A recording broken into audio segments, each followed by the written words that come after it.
Hi everybody, this is Laura, City Scrapper. Thank you so much for joining me today. Today I'm excited to share this layout that I made using the December My Creative Scrapbook limited edition kit. In this kit we got lots of goodies, including some beautiful papers and embellishments from 49 and Market. To create a sunburst behind my photo, I'm using some heavy gel medium and I put that through a homemade stencil. Now I'm sprinkling on some embossing powder. This is Moxy embossing powder and the color is glitter gold. This is a rather large area to emboss, I think, so I applied the glitter twice. And then I tapped the paper from behind to make sure that I had gotten rid of all of the loose embossing powder. Now, using my heat tool, I am setting all of the embossing powder. Before I proceeded though, and sorry for my head being in the frame, but I wanted to scrape a little bit of the embossing powder away in a couple of areas.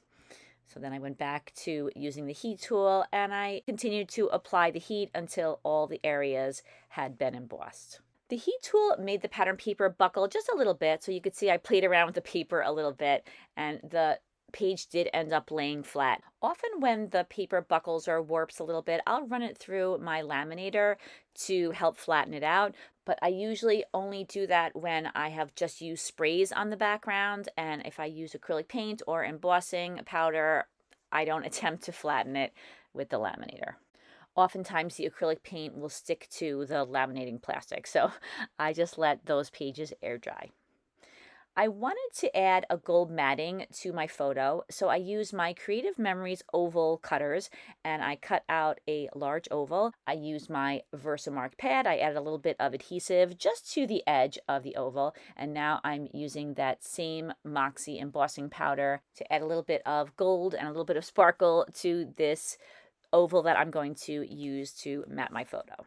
Since the embossing powder is very eye-catching, I wanted to make sure that I used it around my photo, whatever color or element on my page that I think is most eye-catching. I do try to carry it through to the photo so that the photo will be noticeable. Now I'm doing a little bit more prep work. I'm using an Elizabeth Craft Designs die.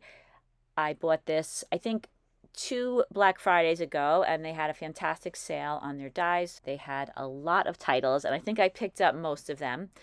I cut the word Christmas out 4 times. I took some Distress Oxide in antique linen, and I used my dauber, and I colored in the word Christmas, and then I layered the other 2 behind that, and that just helps to give the word Christmas a little bit of extra dimension. I used antique linen because there were no other areas of pure white on the page, and I didn't want this to be the only area that was white. I wanted to go along with the rest of the color scheme, so I thought that the antique linen went along well with it. And then I glued another one of the titles that I had embossed with that same gold embossing powder on top, and I offset the gold layer just slightly so that you could see the off-white layer behind it, just to make it a little bit more readable and look a little bit more dimensional. Using the same Creative Memories oval cutter, I cut out my photo and then I cut out an off-white mat to go behind it. I layered my photo on top of the off-white mat and then the off-white mat on top of the gold mat. I used some ATG adhesive, attached them all together, and then I added some fun foam to the back of the photo, and now I'm using some ATG adhesive to attach the photo down. I do want to mention that I just used that ATG adhesive on foam temporarily. I do have to go back in with some wet glue. I will use gel glue usually and attach the photo permanently down to the background. The ATG adhesive will hold the foam in place for a little while, but it's definitely not permanent. I selected a number of die cuts and laser cuts from the kit, and I'm using some Distress Oxide to ink the edges.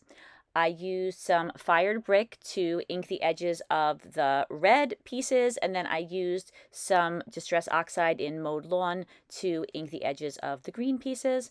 I also used a Martha Stewart holly punch, and I punched out a number of holly branches, and I'm going to add those to the layout as well. And I use a piece of green pattern paper that was in the kit to punch out those holly leaves. So I have my title in the lower right-hand corner, and I have a number of those beautiful Prima flowers going around the photo, and then I put one near the title, and then I put another one in a cluster that I'm building on the left-hand side of the layout. In that cluster on the upper left-hand side of the layout, I use a number of the elements from the kit. I have some flowers that I think are roses, and I also have a poinsettia that's a die cut.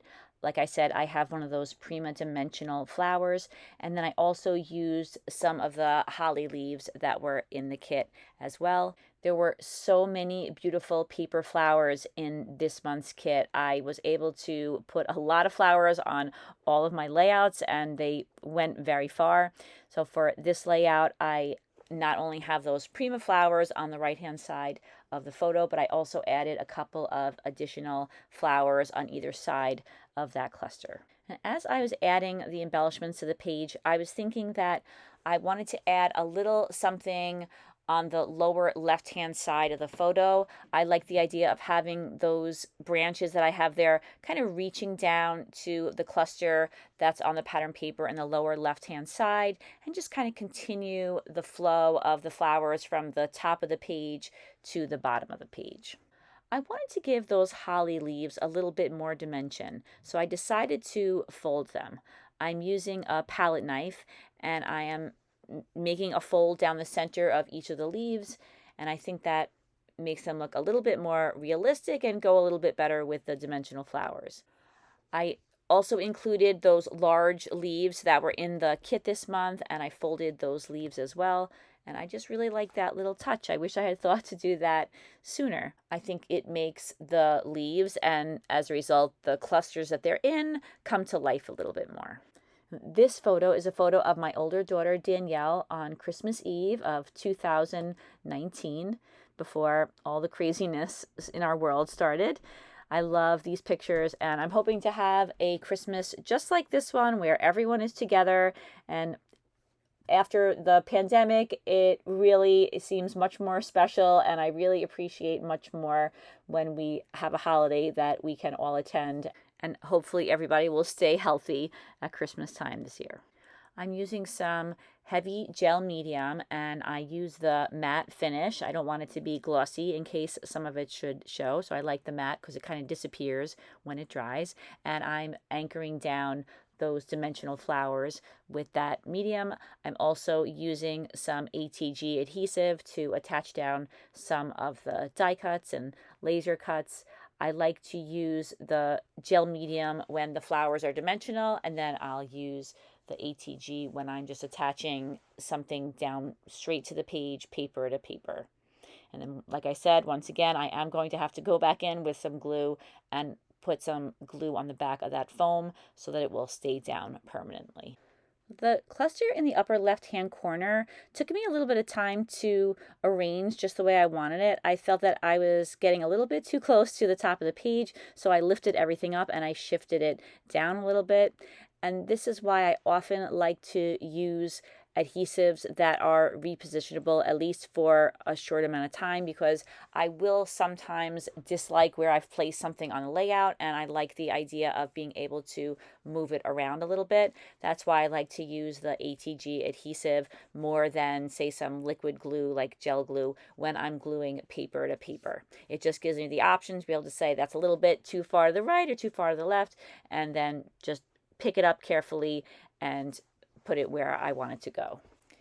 I've spoken about this before. Sometimes once I walk away from a project and come back either a half an hour later or a day later, immediately the things on the page that I don't like will jump out at me. And that's when I usually start rearranging things or moving things slightly on the page. But for this title Christmas, I was very brave. I put some gel medium on the back, and although I was very careful to position it where I thought I wanted it and to make it straight, I did glue it down to the page, and I was happy with it. Now, finally, I have all of those clusters in place, and it's time to add a couple of finishing touches. The first finishing touch I wanted to add was jewels. I wanted to add some to the starburst that I have coming out of the photo that I embossed. So I'm using some jewels that I got at Michael's. The brand is Bead Landing, and I didn't get these in the scrapbooking aisle. I got these in the bead section. They were having a sale a while back, so I bought a number of gold jewels because I really don't have a lot of gold jewels in my stash. So I placed 2 different sizes down on those rays, and I didn't make a regular pattern. I just stuck them down in kind of a random way. There are a lot of red elements on this layout, and I wanted to give a little bit more definition to those poinsettias. So I'm using a small brush, and I'm dabbing a little bit of heavy white gesso just on the edges of the petals. I just, again, wanted to make sure that you could see the poinsettias and that they were defined. At first I tried using a sponge, but that was way too messy. I had a lot more control using this small paintbrush. I put some of the heavy gesso on all of those poinsettias that were on the layout. And then I wanted to add some pearls to the poinsettias. I have a number of pearls in my stash that don't have any holes in them, and they're very, very tiny. And I was lucky that I had just the right color red to go along with these poinsettias. So for the smaller flowers, I added those very, very small pearls. And then for the larger flower, I added a couple of larger pearls to those. And I'm using some glossy accents to attach those down. I think that glossy accents is a good permanent adhesive for items like this, like pearls and gems. I find that with the gel glue, sometimes they'll pop off, whereas the glossy accents seems to hold them down very well. And then off camera, when I was done with the layout, I added some gold painted art stones to the centers of all the poinsettias. I wanted them to go along with the larger poinsettia. So here are some close-ups. As always, I want to thank you so much for taking the time to watch this video. I love sharing what I make on YouTube, and I'm always hoping that by making these videos, I'm inspiring someone the way that other YouTubers have inspired me. So thank you so much for watching. Please take a look in the description box. You'll find the link to the My Creative Scrapbook website where you can purchase a subscription to this beautiful kit. Thank you so much, everybody. Take care. Bye-bye.